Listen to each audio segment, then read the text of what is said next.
Hello my dear students, good morning. This is Ravindra Kumar. तो आज हम लोग इस वीडियो में अंग्रेजी का पास्ट कंटिन्यूअस टेंस पढ़ने वाले स्टूडेंट। तो सभी लोग ध्यान से देखिए इस वीडियो को और कॉपी में नोट करिए, ठीक है।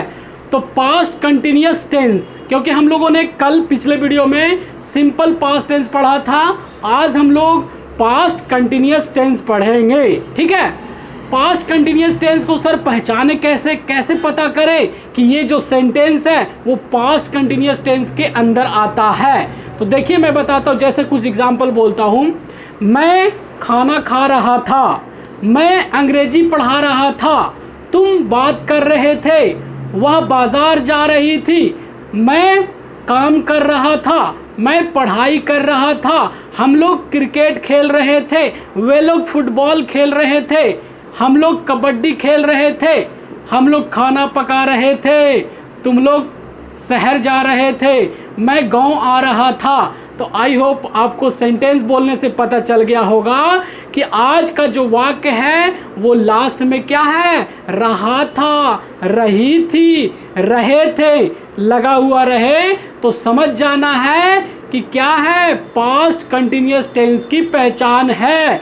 सभी लोग वीडियो को जल्दी से लाइक कर दीजिए और कमेंट करके बताइए कि सभी लोगों को समझ में आ रहा है या नहीं। तो देखिए यहाँ पे past continuous tense, past continuous tense पहचान क्या होता है सर, आइडेंटिफिकेशन। जिस हिंदीवा क्रिया के अंत में रहा था, रही थी, रहे थे इत्यादि लगा रहे तो हम समझ सकते हैं कि पास्ट कंटिन्यूअस टेंस की ये पहचान है, ठीक है। अब आपके मन में सवाल आ रहा होगा कि सर पास्ट कंटिन्यूअस टेंस की पहचान तो आ गया समझ में हम लोगों को कि कैसे पहचाने। कहीं भी हिंदी में वाक्य लिखा रहेगा या कोई बोलेगा तो उसके लास्ट में क्या रहना चाहिए, रहा था, रही थी, रहे थे, इस तरह का रहेगा वाक्य। तो हम लोग समझ जाएंगे सर कि ये पास्ट कंटिन्यूअस टेंस की पहचान है। जैसे हमने कुछ वाक्य बताया, मैं अंग्रेजी पढ़ा रहा था, वह मैथ्स पढ़ा रहे थे, तुम अंग्रेजी बोल रहे थे। तो लास्ट में आप देख रहे हैं कि रहा था, रही थी, रहे थे जब लगा रहता है तो समझ जाना है कि पास्ट कंटिन्यूअस टेंस की ये पहचान है। अब सर पहचानने तो हमें आ गया कि कैसे पहचाने, कोई भी वाक्य लिखा हुआ रहेगा तो अब बनाने का नियम बताइए कि इसको अंग्रेजी में कैसे ट्रांसलेट करें, कैसे अंग्रेजी में अनुवाद करें, हमें अंग्रेजी में बोलना हो तो कैसे बोले, लिखना हो तो कैसे बोले। अगर इस तरह के सेंटेंस हमें कहीं पे बोलने के लिए आता हो या फिर लिखने के लिए आता हो या फिर ट्रांसलेशन बनाने के लिए आता हो तो सर कैसे बनाएं। तो देखिए मैं बनाने का नियम बताता हूँ, यहाँ पे ध्यान दीजिएगा। बनाने का नियम, रूल या फिर स्ट्रक्चर कह सकते हैं। इसमें देखिए क्या होता है, सब्जेक्ट प्लस वाज या तो वर। इसको सभी लोग, ज्यादातर लोग क्या पढ़ते हैं, वेयर पढ़ते हैं। तो आपको वेयर नहीं पढ़ना है, क्या पढ़ना है, WERE को वर पढ़ना है, वेयर नहीं पढ़ना है। जो लोग नए अंग्रेजी सीखते हैं उनको ज्यादातर हैबिट में वेयर ही रहता है। आपको वेयर ना बोल करके क्या बोलना है, वर बोलना, वर। तो यहाँ पे या तो वाज या तो वर, दोनों में से कोई एक ही लगेगा अकॉर्डिंग टू सब्जेक्ट। और वाज और वर कहाँ पे लगता है सर, कब कहाँ पे लगता है, हमने बेसिक वाले वीडियो में बता रखा था जहाँ पे यूज ऑफ वाज एंड वर का टॉपिक पढ़ाया था, याद है आपको, जब हमने 2-3 वीडियो के बाद पढ़ाया था। अगर वो वीडियो आपने नहीं देखा है, अगर देखा भी है याद नहीं आ रहा है, तो आपको यूट्यूब चैनल पे जा करके ER रविंद्र सर सर्च कीजिए और होम पेज पे जा करके प्लेलिस्ट में देखिए, इंग्लिश वाले वीडियो में वो लिखा होगा थंबनेल में यूज ऑफ वाज एंड वर। तो मैं ऐसे भी कहूँ तो बता देता हूँ आपको कि वाज किसके किसके साथ लगेगा सर, और वेयर यानी कि वर किसके किसके साथ लगेगा। तो देखिए मैं बताता हूँ, ध्यान से सुनिएगा।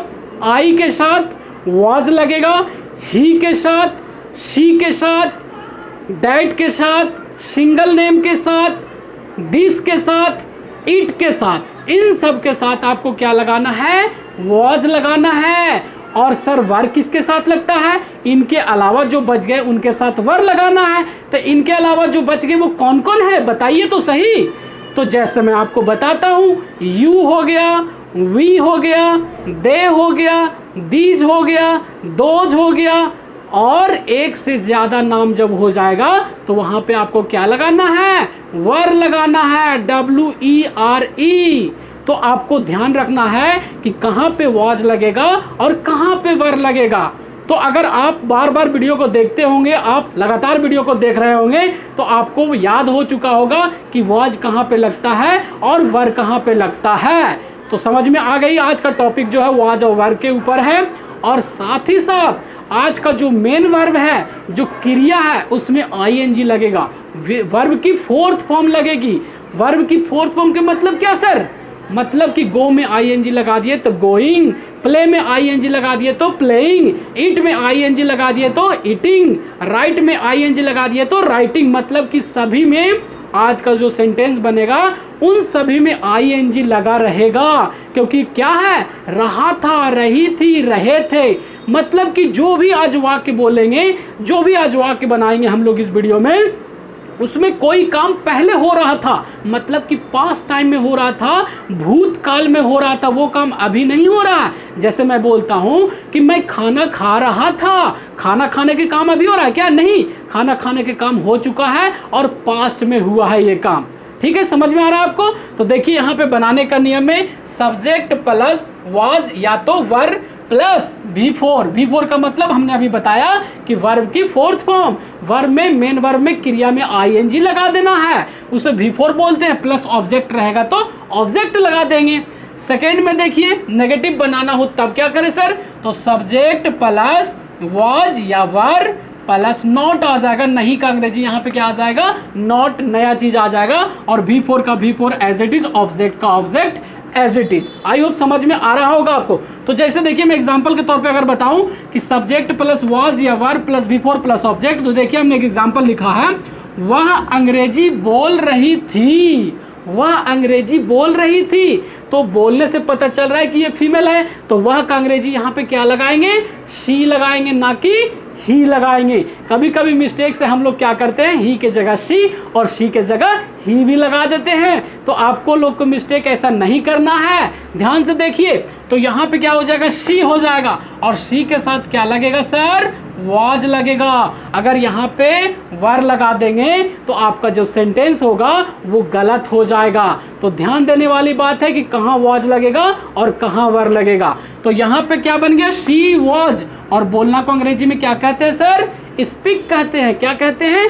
Speak, SPEAK, speak. और ING लगा देते तो क्या बन जाता है? स्पीकिंग बन जाता है। यानी कि शी वाज स्पीकिंग, और अंग्रेजी का इंग्लिश। और हिंदी में पूर्ण विराम देना जरूरी है, अंग्रेजी में फुल स्टॉप देना जरूरी है। अगर ये चीज भूल जाते हैं तो आपको सेंटेंस इनकम्प्लीट माना जाएगा। तो ऐसा गलती नहीं करना। फिर देखिए सब्जेक्ट प्लस वाज या तो वर plus not plus V4 plus object, मतलब हिंदी वाक्य में जब नहीं वाला रहेगा तो नॉट लगेगा। जैसे देखिए इसी वाक्य को हमने नहीं लगा दिया है, वह अंग्रेजी बोल रही थी, और दूसरा में क्या बनाया? वह अंग्रेजी नहीं बोल रही थी। यहाँ पे क्या आ गया? नया चीज नहीं। तो नहीं का अंग्रेजी क्या लगा देंगे? यहाँ पे नॉट लगा देंगे। तो यानी कि शी वाज का वाज, और यहाँ पे एक नया क्या आ गया? Word not. और स्पीकिंग का स्पीकिंग और इंग्लिश का इंग्लिश। मतलब कि फाइनली क्या बन गया sir? She was not speaking English. कुछ लोग शॉर्ट में इसे ऐसा भी बोलते हैं, शी वाजंट। वाज नॉट को एक ही साथ बोलना है तो वाजंट बोलेंगे, wasn't. She wasn't speaking English, वह अंग्रेजी नहीं बोल रही थी। थर्ड में देखिए अगर इंट्रोगेटिव सेंटेंस रहता हो, जैसे यहाँ पे देखिए हमने लिखा है, क्या वह अंग्रेजी बोल रही थी? क्वेश्चन मार्क, प्रश्नवाचक चिन्ह, क्वेश्चन मार्क। इसमें भी मतलब वाज या वर को पहले लगा देना है, फिर सब्जेक्ट को, उसके बाद V4 plus object question mark. तो देखिए वाज को पहले हमने लगा दिया, ये पहले आ गया, शी बाद में, और स्पीकिंग इंग्लिश। मतलब कि क्या वह अंग्रेजी बोल रही थी? क्या बनेगा? वाज शी स्पीकिंग इंग्लिश बन गया ना? समझ में आ रहा है आपको? नेक्स्ट देखिए 4 नंबर में क्या है? यहाँ पे वाज या तो वर प्लस सब्जेक्ट प्लस नॉट अगर आ जाता है तो फिर कैसे बनाएं? तो देखिए यहाँ पे इंट्रोगेटिव प्लस नेगेटिव ऐसे वाक्य को कहा जाता है, ऐसे सेंटेंस को कहा जाता है। तो क्या वह अंग्रेजी नहीं बोल रही थी? तो क्या बनेगा सर? वाज शी नॉट, ये जो नॉट आ गया शी के बाद यहाँ नॉट लग गया, नॉट यहाँ पे नहीं लगा सकते नहीं तो गलत हो जाएगा। तो was she not speaking English. देख रहे हैं, आपको समझ में आ रहा है पूरे तरीके से, सबको अच्छे से समझ में आ रहा होगा। ध्यान से सुनिए, लिखिएगा बाद में। उसके बाद यहाँ पे देखिए 5th नंबर में, वह कैसे अंग्रेजी बोल रही थी।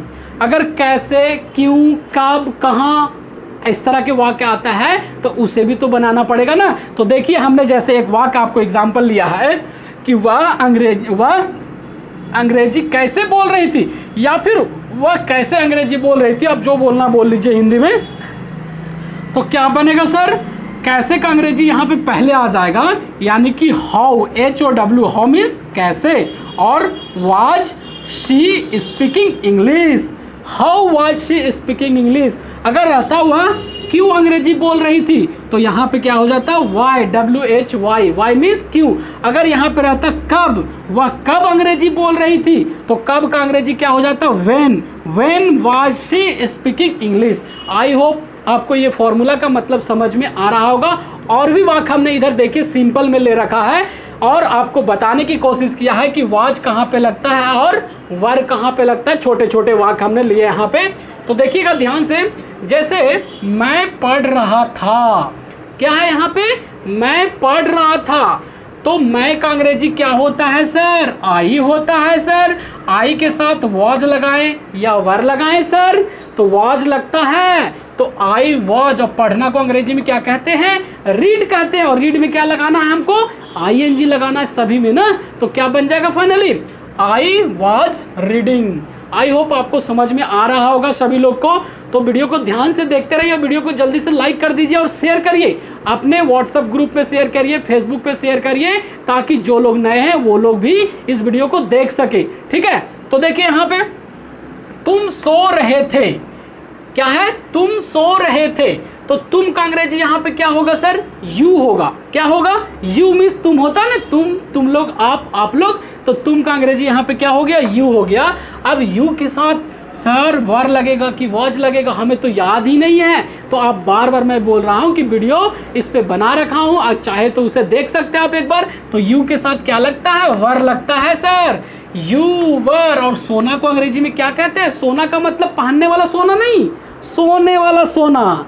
तो यहाँ पे तुम सो रहे थे, यू वर स्लीपिंग, स्लीप में ING लग गया, SLEEP, स्लीप में सोना होता है, तो स्लीप में ING लग गया तो क्या बन गया, sleeping. It means you were sleeping, तुम सो रहे थे। थर्ड में देखिए, वह नाच रही थी, तो वह नाच रही थी मतलब कि कोई ना कोई फीमेल है, स्त्रीलिंग है। तो यहाँ पे वह का अंग्रेजी क्या होगा, शी होगा। और शी के साथ क्या लगेगा सर, वाज लगेगा कि वर लगेगा, वाज लगेगा। हमें याद हो गया, हमें समझ में आ गया। अब सर हम लोग वाज और वर में मिस्टेक नहीं करेंगे, क्योंकि आपने बहुत बार बता चुके हैं। तो हम लोग रोज वीडियो को देखते हैं, पढ़ते हैं और ट्रांसलेशन भी बनाते हैं, अंग्रेजी बोलने की भी कोशिश करते हैं। तो हमें तो इतना पता हो गया है सर कि वाज कहाँ पे लगाएं और वर कहाँ पे लगाएं। तो देखिए यहाँ पे शी वाज। और नाचना को अंग्रेजी में क्या कहते हैं, डांस, डांस, DANCE। डांस में ING लगा देंगे, क्या बन जाएगा, डांसिंग हो जाएगा। यानी कि शी वॉज डांसिंग, वह नाच रही थी। नेक्स्ट देखिए, वे लोग खेल रहे थे, वे लोग खेल रहे थे, तो वे लोग को अंग्रेजी में क्या कहते हैं सर, हमें तो याद ही नहीं है। क्यों नहीं याद है, क्योंकि हम लोगों ने बेसिक वाले वीडियो में हमने सारा मीनिंग ये लिखवा चुका है। वह, या, हम लोग, वे लोग, तुम लोग, वे सब, ये सब का अंग्रेजी हमने लिखा रखा। अगर वो वीडियो आपने देखा है या नहीं देखा है, आपको याद नहीं है, तो आपको प्लेलिस्ट में जाने के बाद YouTube चैनल पे ER रविंद्र सर सर्च करेंगे और वहां जा करके इंग्लिश वाले प्लेलिस्ट में जाएंगे और उसमें देखेंगे तो आपको कहीं ना कहीं मिलेगा। खोजने के बाद यूज ऑफ ही, शी वगैरह वगैरह जो मीनिंग हमने लिखवाया था। तो यहाँ पे वे लोग खेल रहे थे, तो वे लोग को अंग्रेजी में क्या कहते हैं सर, दे बोलते हैं, THEY, दे। और दे के साथ वॉज लगेगा कि वर लगेगा सर, नहीं सर, वर लगेगा। तो दे वर। और खेलना को अंग्रेजी में क्या कहते हैं, प्ले, प्ले मीन्स खेलना। तो प्ले में ING लगा दिए तो क्या बन गया सर, प्लेइंग हो गया। नेक्स्ट देखिए, मोहन खाना खा रहा था, मोहन खाना खा रहा था, क्या बनेगा? जल्दी से कमेंट करके बताइए सभी लोग। मोहन खाना खा रहा था तो क्या बनेगा? देखिए आपके सामने बना हुआ है, Mohan was eating food. Mohan कोई नाम है और नाम के साथ वर नहीं लगता, वॉज लगता। अगर सिंगल नाम हो तब, और एक से ज्यादा नाम होगा तो वर लगेगा। फिर नेक्स्ट देखिए 6 नंबर, मैं हंस रही थी। मैं हंस रही थी, कोई लड़की है वो बोल रही है कि मैं हंस रही थी। इसको अंग्रेजी में कैसे बनाए बताइए जल्दी से कमेंट करके आप लोग। पता है आप सबको कैसे बनेगा? आपको वीडियो देखने के बाद समझ में तो आ रहा होगा ना, तो सभी लोग कमेंट करके बताइए जल्दी से कि मैं हंस रही थी क्या बनेगा। तो देखिए यहाँ पे मैं हंस रही थी, मैं को अंग्रेजी में क्या बोलते हैं सर? आई के साथ क्या लगता है? वॉज, ना कि वर। तो आई वॉज, और हंसना को अंग्रेजी में क्या कहते हैं सर? लाफ कहते हैं, laugh, LAUGH, laugh. Laugh means हंसना, तो क्या बन जाएगा? लाफिंग, ING लगेगा तो क्या बनेगा? लाफिंग हो जाएगा। इट मीन्स मैं हंस रही थी का ट्रांसलेशन क्या हो जाएगा? I was laughing. I hope ये सारे सेंटेंस बनाने के बाद, बताने के बाद आप सबको लगभग चीज़ें समझ में आ गए होगा।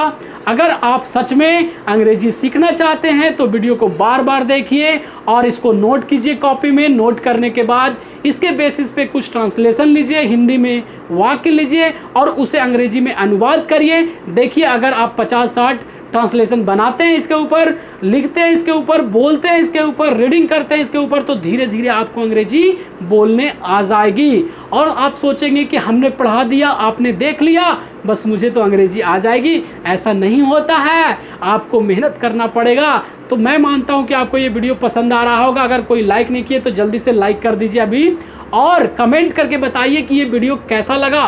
पास्ट कंटिन्यूअस टेंस जो हमने आज पढ़ा वो आपको कितना % समझ में आया, कमेंट करके जरूर सभी लोग बताइए। और मैं कुछ सेंटेंस बोलता हूँ उसको आपको बनाना है, कमेंट करके बताना है। जैसे मैं बोलता हूँ कि मेरी मम्मी खाना पका रही थी, इसको अंग्रेजी में कैसे बोले sir? My mother was cooking food. बन गया ना? अब आपको बोलना है मेरा भाई क्रिकेट खेल रहा था, क्या बनेगा sir? My brother was playing cricket. तुम शहर में रह रहे थे, क्या बनेगा sir? You were living in city. तुम गांव में रह रहे थे, क्या बनेगा? You were living in village. मैं अंग्रेजी पढ़ा रहा था, I was teaching English. I hope आपको समझ में आ रहा होगा। अब एक के अगर 5, 4, 10 बनाना हो तो कैसे बनाए सर? हमें तो आता ही नहीं है। तो देखिए मैं बोल करके बताता हूं। जैसे अगर आपको बोलना है कि मैं अंग्रेजी पढ़ रहा था तो क्या बनेगा? आई वॉज स्टडिंग या रीडिंग इंग्लिश। मैं अंग्रेजी नहीं पढ़ रहा था, I was not reading English. अगर शॉर्ट में बोलना चाहते तो क्या बोलेंगे? आई वॉजंट रीडिंग इंग्लिश या स्टडिंग इंग्लिश।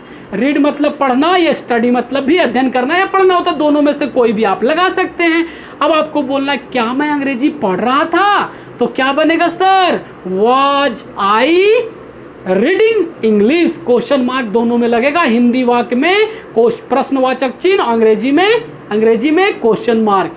क्या मैं अंग्रेजी नहीं पढ़ रहा था? Was I not reading English. मैं अंग्रेजी क्यों पढ़ रहा था?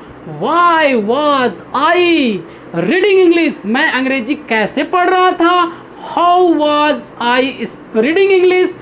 तो आई होप ये सेंटेंस इस तरह के आपको बनाने के लिए आ गया होगा और वीडियो भी बहुत अच्छा लगा होगा। तो जल्दी से आप सभी अपने व्हाट्सएप ग्रुप, स्टेटस, फेसबुक में शेयर कर दें और कमेंट करके ज़रूर बताएं कि आपको ये वीडियो कैसा लगा है। तो चलिए फिर मिलते हैं नए वीडियो के साथ।